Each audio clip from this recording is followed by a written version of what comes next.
I just got one more thing I got to share with you. I'm gonna read it to you. It's real blurry and it's the handwriting. He's left-handed, so his handwriting is something. Um, there's two. My grandchildren are all, got talents. Each one of them is very unique, but two of them have an extremely high IQ, and the youngest of them, two, one of them is now 20, but the other one, he's still young.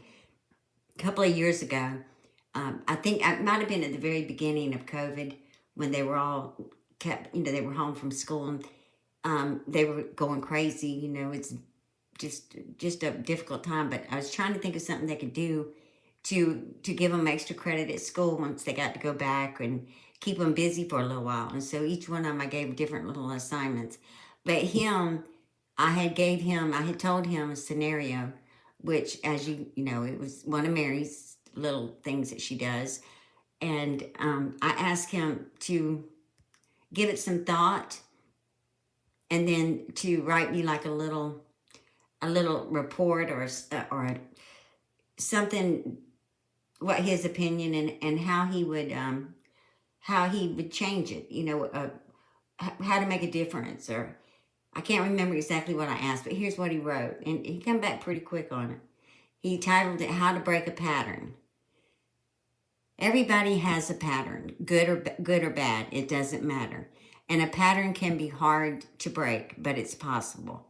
A pattern can be broken by giving or doing the opposite of what's causing your bad habit. Patterns, for example, a pattern to scream to get what you want can be broken by the parents or guardians by feeding into the habit, and stop giving them what they want. Soon enough, they will learn screaming gets them nowhere, but with a headache. A habit to talk back can be broken with discipline from the guardians. In conclusion, a pattern or habit are repetitive actions that can be good or bad. Bad ones can be broken by not giving in and giving them what they want, or discipline depending on the situation. I mean, I just couldn't believe he wrote that. That was just so amazing to me that he had more sense than someone in her age group at telling a parent, a guardian, a grandparent, what to do to help cause them not to be, he told parents how to parent. Don't give in. You don't want it to become a pattern, because it'll go through the rest of their life, and they'll do the same thing to get what they want because it becomes a habit. That's what he was telling me. And I'm thinking, my goodness, kid, you just set yourself up. But it was pretty amazing to me, and not just because he's my grandkid, but pretty amazing. He teaches me quite a bit. Just because I want to tell you something. We were talking recently. He's getting older. He just turned 13, and he says, I wrote something down, and then he had to write something. We were kind of just talking about something and just making little notes, and he was helping me. Anyway, I noticed that the left hand thing, we knew he was left-handed, but it's like I didn't realize how different that is for him. So I tried to write left-handed, and Lord, it looked worse than this. But, he began to tell me, because he golfs. He loves golfing. So, and I had never realized how difficult it is for a left-handed golfer, and to really get into it, because there's just not that much out there for left-handed. I'm looking for clubs for him now for a left-handed player. And I didn't even know how to buy the glove. I bought one of each just to get it right. I didn't understand it. And it was harder to find a glove for the left-hander than, the right hand, that I could get them quick anywhere. So I noticed a little bit of a challenge there. And like he was telling me, his dad's left-handed, so he uses his dad's clubs.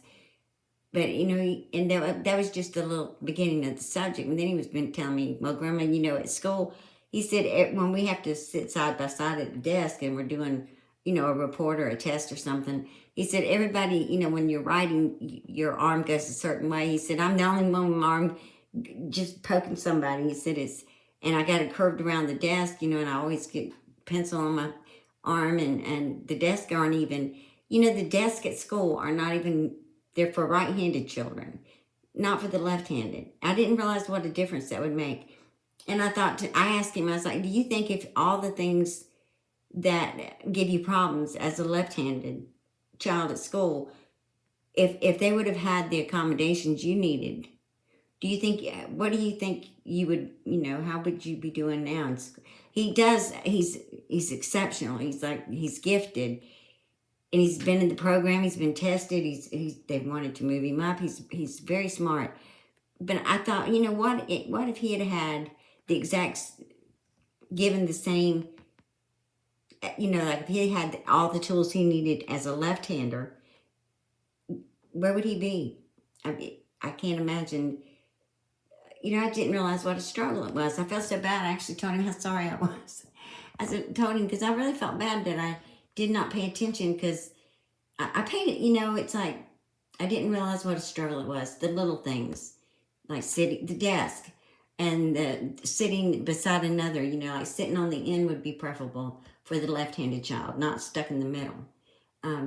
Just some little things that he kind of pointed out to me, and I realized what, they're little, but they're challenging. But anyway, I'm rattling. So let me get off here. I just want to wish you all a good night.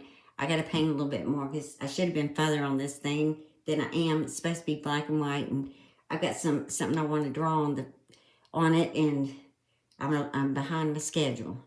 And because black and white, I got to make sure my lines are sharp. And well, anyway, I'll show y'all when I'm done. So I will talk later to you. And thank you all for your support and your kindness to me.